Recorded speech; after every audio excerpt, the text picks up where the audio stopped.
queridos alunos do sexto ano, sejam todos bem-vindos a essa nossa videoaula, a essa mais uma aula de geografia do sexto ano. Vamos começar essa semana, pessoal, com um novo tema, que é justamente o tema sobre a representação do espaço geográfico, que é o tema 4 do livro de vocês, a partir da página 96.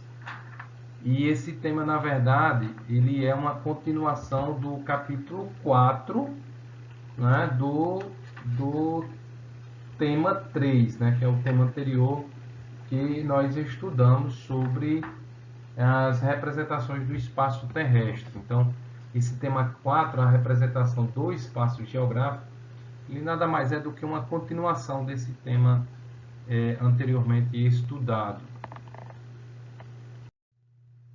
E eu gostaria que vocês já deixassem ali o livro aberto também na página 98, onde vamos acompanhar essa videoaula com o livro, né, para que vocês possam melhor aprender, né, juntamente com a aula e o livro, vocês vão acompanhando aí na página 98, 99, 100 e também a página 101.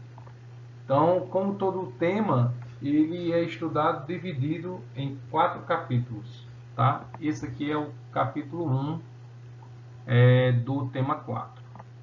Vamos estudar sobre mapas e projeções cartográficas, tá?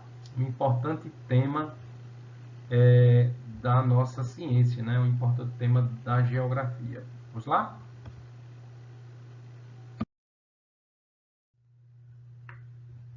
No primeiro tópico desse tema, representando os espaços aí na página 98, tá? Nós estudamos na aula passada e eu gostaria de expor novamente essas imagens, que nós estudamos as diferentes formas de como nós tratamos o espaço geográfico. E aí vocês vão lembrar aquelas representações. Representação por meio de mapas, representação por meio de globo. Essa representação aqui, ó, um croquis, né, que nada mais é do que um desenho, né, um mapa feito, né, sem tanto rigor técnico, mas que também é utilizado para poder representar e orientar pelo espaço. Então, foi isso que nós estudamos na aula passada. Agora, para poder descrever o local, é possível, assim, desenhar aquele local, né? Quando nós descrevemos um local, quem é bom de desenho, né, vai desenhar ele facilmente. É possível também descrever um local com base numa fotografia. Consegue compreender? Então, a fotografia é aquela imagem real de um determinado local e você aí você consegue, né, ter a descrição daquele local. Mas também é possível representá-lo, um determinado local. E essa representação, ela é muito utilizada por meio de um mapa, né? Então é isso que nós vamos falar agora nessa primeira parte do conteúdo, né? A questão de mapas. Que nada mais é do que representando os espaços. Então, o mapa, ele é essa boa maneira de representar o espaço, tá? Além dessa representação, é muito importante os elementos que contém ou que compõem um determinado local. Um determinado local do espaço geográfico. Como, por exemplo, um rio. De que maneira eu represento em um mapa um rio? Então, é por isso que os mapas eles possuem uma linguagem própria.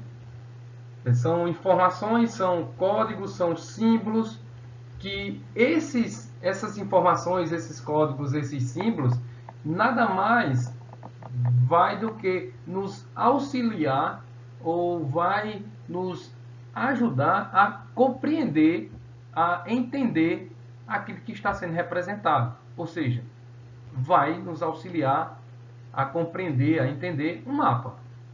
Então, quando eu coloco em um mapa as linhas azuis dentro desse mapa, é porque essas linhas azuis É um código, é um símbolo, né, podemos assim dizer, e que vai trazer a informação de que ali, naquele mapa, essa linha azul, ela representa um rio. Consegue compreender? Então, é por meio dessa leitura de um mapa que nós vamos identificar, nós vamos poder comparar, nós vamos poder localizar determinados trechos do planeta. Então, o mapa ele é muito rico nessas informações. Então, um conjunto de mapas, cartas geográficas, damos o nome de atlas. É muito comum chamarmos de atlas geográficos. Atlas geográfico, que é justamente o conjunto de mapas e cartas geográficas. E é como se fosse um livro. E é justamente esse livro, o Atlas, ele vai apresentar vários tipos de mapas e que traz uma representação de um mesmo local. Por exemplo, o Atlas Geográfico do Brasil. Então vai ter a representação do Brasil, né, várias maneiras, com várias informações sobre ele, diferentes informações sobre aquela área representada. Como, por exemplo, nós temos aqui o mapa do Brasil político, a divisão dos estados, mapa físico, né, que é justamente as unidades de relevo. Então, nós podemos encontrar também o mapa da hidrografia do Brasil, o mapa da vegetação, o mapa do clima do Brasil, o mapa da economia do Brasil, o mapa da população do Brasil, a densidade demográfica. Então, vocês vão ter em determinados atlas, né, o atlas geográfico, informações de um mesmo local, mas aí você vai ter contidas nele, né, várias e várias informações, né? E é importante também dentro de um atlas, pois é a partir dele que nós conhecemos melhor o mundo no qual habitamos. Compreendido aí o que significa atlas, não é isso? Que é justamente nada mais do que um livro. É um livro que vai conter vários tipos de mapas. Os mapas, eles são representações planas, né? Ao passo que o nosso planeta, ele é uma superfície, ele tem uma forma esférica. Então vocês compreendem aí, ó. O mapa ele é uma representação plana. Então quando eu coloco um mapa aqui, ele é um plano. O mapa do livro de vocês é um plano. Só que o nosso planeta, ele tem uma forma esférica, semelhante a uma bola de futebol. E aí fica aquela pergunta: de que modo os cartógrafos, que é justamente, né, as pessoas capacitadas para poder desenhar ou confeccionar os mapas, de que maneira esses cartógrafos eles conseguem representar o planeta, né, que é uma esfera ou parte dele, em uma superfície plana? Essa é a questão. E para responder essa questão, pense em uma bola de futebol. Se pensarmos numa bola de futebol, nós vamos perceber que a bola de futebol é uma superfície tridimensional.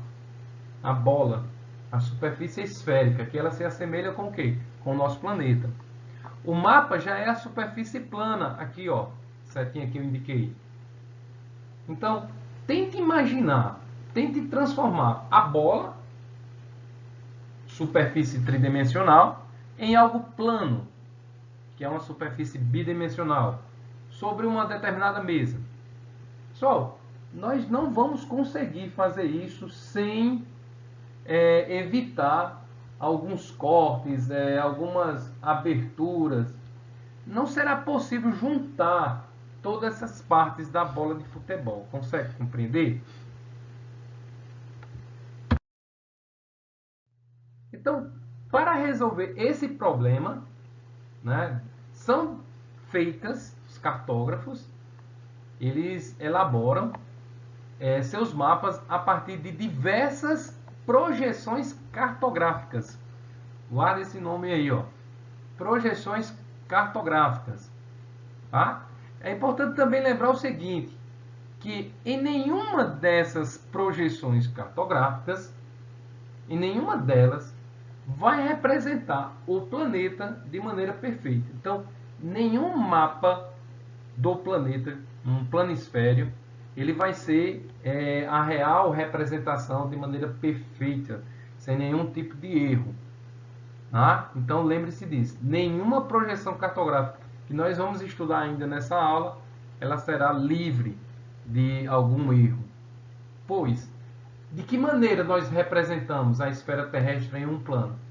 Então nessa imagem aqui vocês vão percebendo aí, ó, que para representar o globo terrestre em um plano foi preciso cortá-lo em fatias.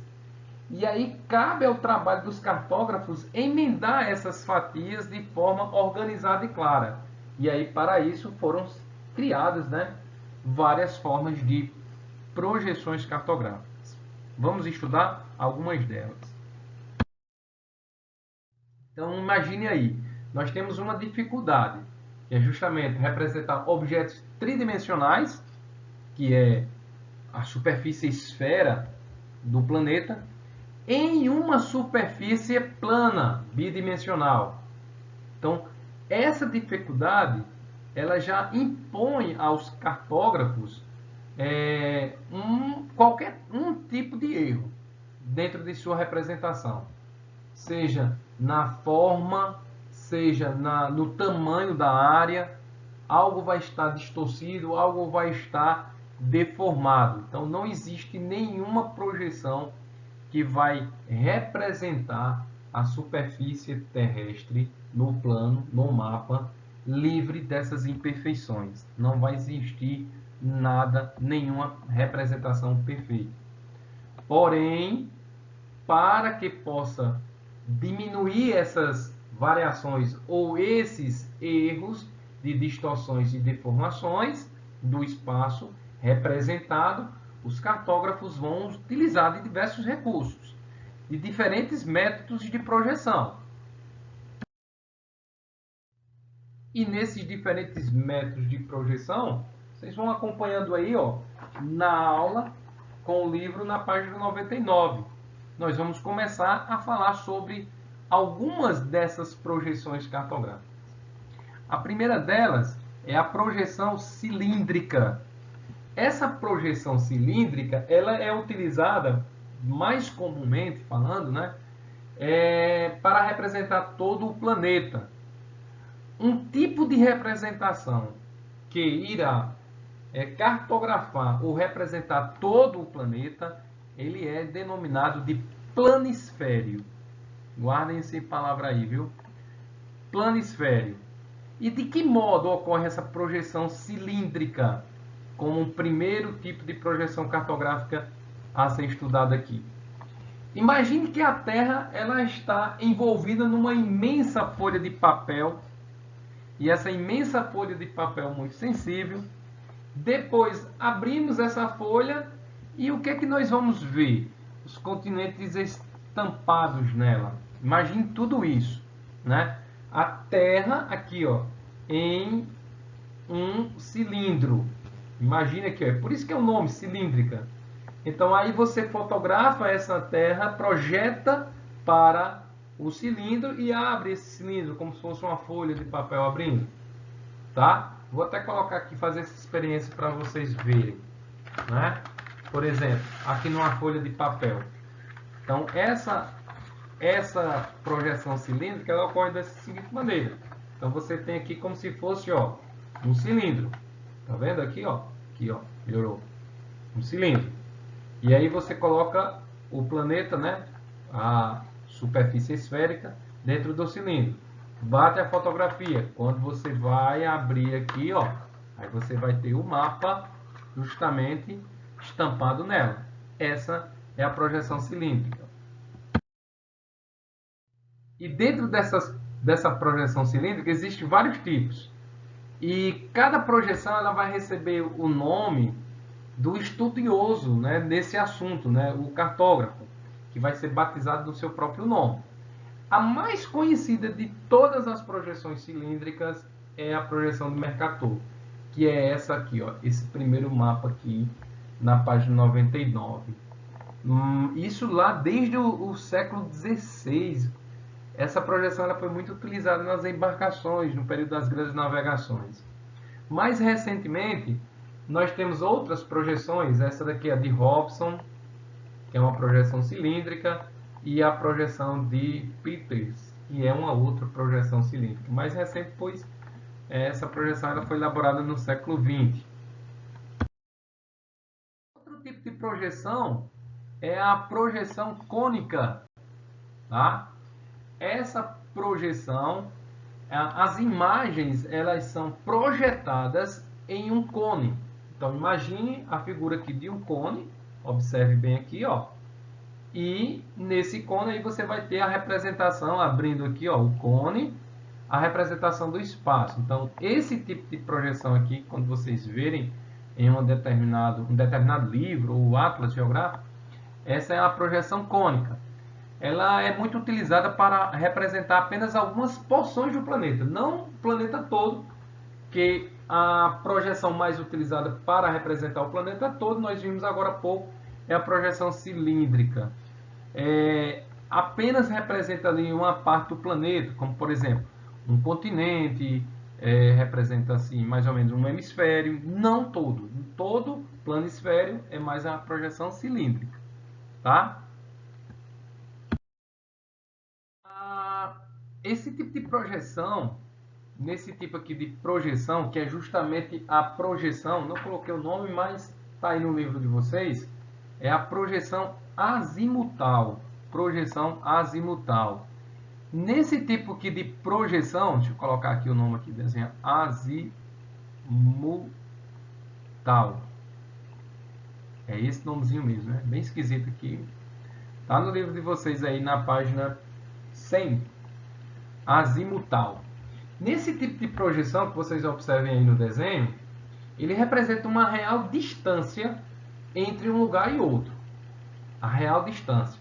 É por isso que nessa forma de representação, ela é bastante utilizada na navegação de embarcações, na aviação, né, de aviões, para justamente representar esse deslocamento de um ponto para outro, pois ela representa a real distância, né, quando nós estamos nos deslocando.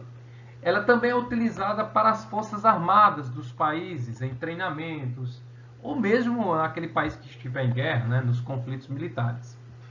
A projeção azimutal. Existe uma projeção que é uma forma, na verdade, uma forma de representação mais atual, que ela é chamada de anamorfose. E nessa representação, os contornos dos territórios, das divisas, das unidades federativas, né, ou dos países, eles são distorcidos para indicar uma maior ou menor densidade do recurso que está sendo representado. Por exemplo, esse mapa aqui, ele representa o mapa da população. Veja que os desenhos é como se fossem os balãozinhos, né? Aqui, ó, você tem a China e a Índia, que são os dois países mais populosos. Então, os balãozinhos deles dois são os maiores entre todos. O Brasil aqui está em sexto colocado, né? O balãozinho do Brasil vai ser o sexto maior. Então, essa representação ela vai estar indicando a forma, né, do desenho do país, do limite territorial, indicado de acordo com a densidade do recurso que está sendo representado. No mapa de vocês, aí na página 101, que tem um texto bem bacana falando sobre essa projeção, né, essa forma de representação, aqui, ó, os usuários de internet em 2015. Então, os países eles vão estar indicados de acordo com a quantidade de usuários da internet. Vocês observem que no mapa do continente aqui, ó, africano, os balãozinhos são bem menores, porque lá é um continente relativamente socioeconomicamente mais pobre, né? E não tem tanto acesso à internet na questão da população deles lá do continente africano, tá? Então essa foi a nossa aula, pessoal. Curtam aí o nosso canal. E fiquem aí com a nossa atividade semanal. Grande abraço a todos. Tchau, tchau, turminha.